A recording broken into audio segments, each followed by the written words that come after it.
အရာရာနဲ့ရှင်ရင်ကိုယ့်ကိုရွေးချယ်ရမယ့်အစားတစ်ခုခုဆိုကိုယ့်ဘက်ကနေပြပြတသားရက်တည်ရမယ့်အစားတိတ်ဆိတ်နေတယ်မရက်တည်ဘူး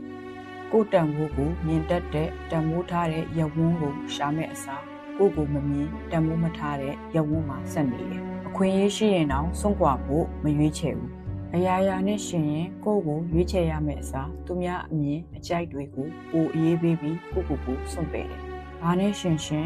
ကိုယ့်ကိုနောက်ဆုံးမှထားတယ်။သူဆုံးကစိတ်ထဲကဖြစ်ဖြစ်ကိုယ်တန်ဖိုးကိုမြင်ပြီးတန်ဖိုးထားရမယ့်အစားကိုယ်စိတ်ထဲမှာတော့ကိုယ်ကအရေးပါမနေ။ကိုယ်ဘာတွေခံစားနေရလဲကိုယ်ဘာဖြစ်ချင်လဲ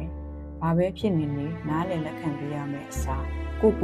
မားနေတဲ့သူတယောက်လိုဆက်ဆံတယ်ကိုချစ်ပြီးရွေးချယ်ရမယ့် self-love mindset အစားကိုပြစ်ပယ်တဲ့ self-abandonment mindset ကိုရွေးချယ်လို့ပါ fluff ဆိုတဲ့ mindset ကနေမလာတဲ့ရွေးချယ်မှုတိုင်းကတင့်ကိုဆက်လာခြင်းစီမှာပါဒါကြောင့် mindset matters တဲ့ mindset ကို shift လုပ်ပါပြောင်းပါ